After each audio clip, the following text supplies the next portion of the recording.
ब्रह्मांड की मूल शक्ति क्या है? जी। इस ब्रह्मांड का मूल कारण क्या है? ये जो प्रश्न है ये बहुत दिनों से दोनों तरह के लोगों के लिए एक विचार का बिंदु रहा, चाहे वो नास्तिक रहे चाहे वो आस्तिक रहे।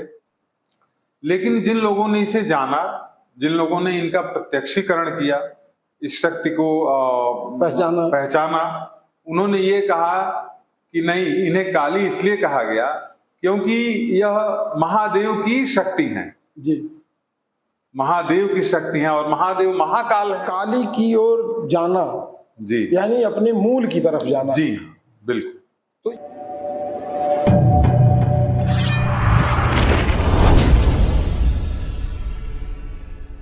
मूल शक्ति और मूल चेतना जो है इसे काली कहते हैं। हाँ, बिल्कुल। तो आज इस काली पर ही चर्चा होनी चाहिए, मुझको लगता है, और इसके आगे धीरे धीरे हम आगे भी बढ़ेंगे। बहुत सारे विषय हैं इस पे। जी। तो ये मूल शक्ति और मूल चेतना, जी, इस पे आप कुछ हमारे दर्शकों को। जी, देखिए, ये जो प्रश्न है ये बहुत दिनों से दोनों तरह के लोगों के लिए जी मतलब एक समस्या रही है, एक विचार का बिंदु रहा, चाहे वो नास्तिक रहे चाहे वो आस्तिक रहे, चाहे वो वेदांती रहे, ऋषि मुनि, समाज में रहने वाले, समाज से दूर जाने वाले, जितने तरह के विचारकों के बारे में हम सोच सकते हैं जी।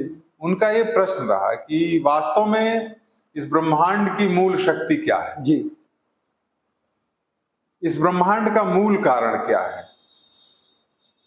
यहां तक कि जो काली शब्द है जी, उसकी व्याख्या में तमाम तर्कशास्त्रियों ने, तमाम विद्वानों ने ये कहा कि इसको काली कहा ही इसलिए गया क्योंकि इसको कोई जान ही नहीं पाया।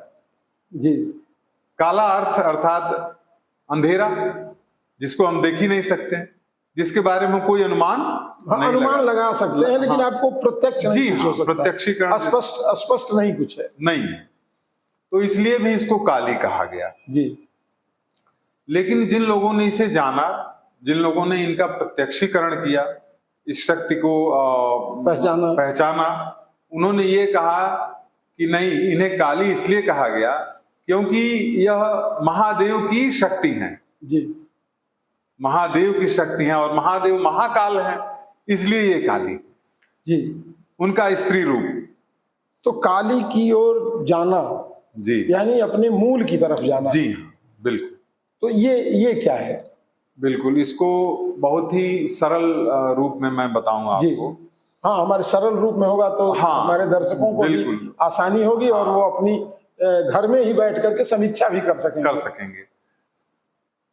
आप कभी भी किसी काली मंदिर पर जाइए जी, तो वहां आप देखेंगे कि जेवनार चढ़ाया जा रहा है, लपसी सुहारी चढ़ाई जा रही है जी, और माँ काली की का जो विग्रह है वो बड़ा भयानक दिखाई देता है जी।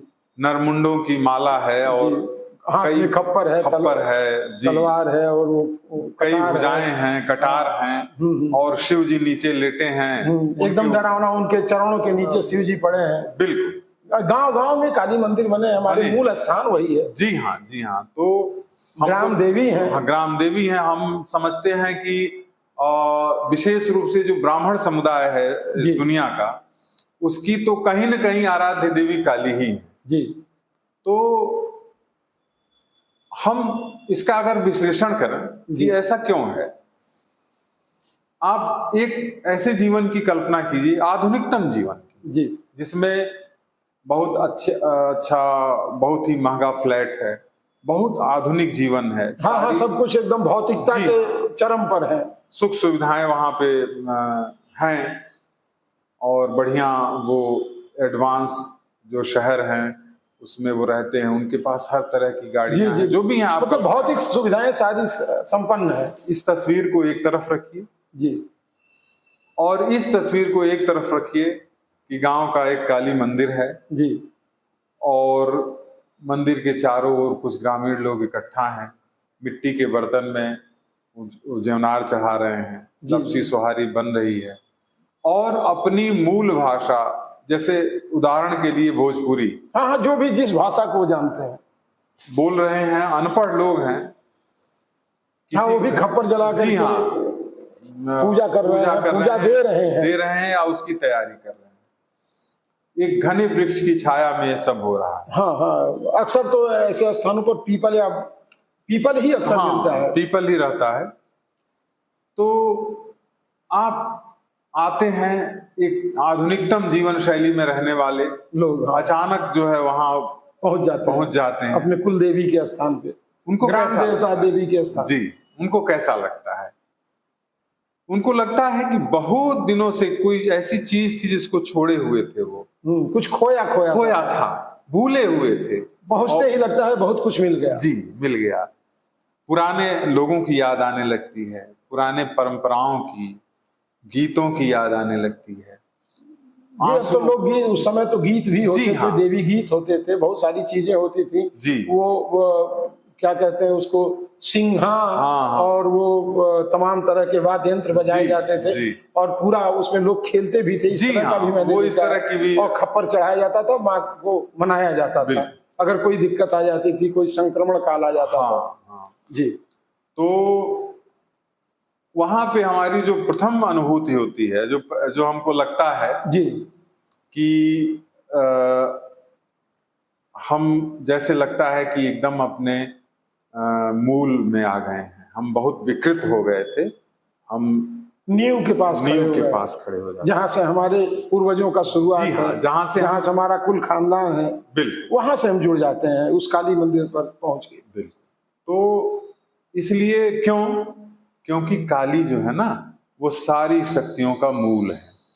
सारी शक्तियां जहां से आरंभ हुई हैं वही काली है, और इसीलिए इन्हें मूलाधार निवासिनी कहा जाता है। हाँ हाँ, है सप्तशती में लिखा हुआ है, मूलाधार निवासिनी कहा गया। तो मूलाधार निवासिनी, अगर हम तंत्र की भाषा में बात करें तो जो हमारे कुंडलिनी के 7 चक्र हैं जी, उसमें सर्वप्रथम चक्र मूलाधार है। तो उसको सर्वप्रथम चक्र कहा ही इसलिए गया क्योंकि संपूर्ण शक्ति का, संपूर्ण सृजन का आरंभ वहीं से होता है। जी, तो अच्छा, मातृशक्ति का क्यों कहा गया? क्योंकि मातृ से ही कोई भी जीव, जी, और यहां तक कि अगर हम इसको पदार्थवाद में देखें या विज्ञानवाद में देखें या किसी भी वाद में देखें, तो किसी भी पदार्थ का भी आरंभ जो है उसके मातृशक्ति से होता है, मूल से होता है। इन सारे कारणों से इन्हें मूलाधार निवासिनी कहा गया। तो हम जब काली के निकट जाते हैं तो अपने मूल के निकट जाते हैं, अपने माता पिता, पूर्वजों और उस स्नेहमयी गोद की याद आती है जिसमें हम कभी खेले थे, भावमय हो जाते हैं। माता की याद आती है कि कहीं धूल मिट्टी में हम खेल रहे हैं और वो आकर हमको गोद में उठा लेती है। तो इसलिए, और ये अनुभूति हमें माँ काली के मंदिर में अवश्य होती है। जहां भी माँ काली का विग्रह है, जो सजावटें हैं, जो बहुत डेकोरेटेड जगहें हैं, वहां पे भले ही हमको ये अनुभूति ना हो, हम मंदिरों में, ऐसे भी मंदिरों में जाएंगे आप, आपने यह अनुभव किया होगा और सब लोग करते हैं ऐसा कि हम मंदिरों में जा रहे हैं लेकिन हमें कोई भाव नहीं मिल रहा है, सकारात्मक ऊर्जा नहीं मिल रही है, हमें वो अनुभूति नहीं हो रही है जो हम चाह रहे थे। हम तब भी तनाव में हैं, संसार भर की बातें हमारे मन में चल रही हैं, शांति नहीं मिल रही है। लेकिन आप काली मंदिर में जाइए, और विशेष रूप से ऐसे काली मंदिर में जो थोड़ा ग्रामीण परिवेश में हो, जहां बहुत जिसको भौतिकता ना हो, उसको बहुत ज्यादा मानव ने अपने हिसाब से न बना दिया हो, आधुनिकीकृत न कर दिया हो, ऐसे मंदिर में आप जाएंगे तो आपको निस्संदेह अपने बचपन की याद आएगी।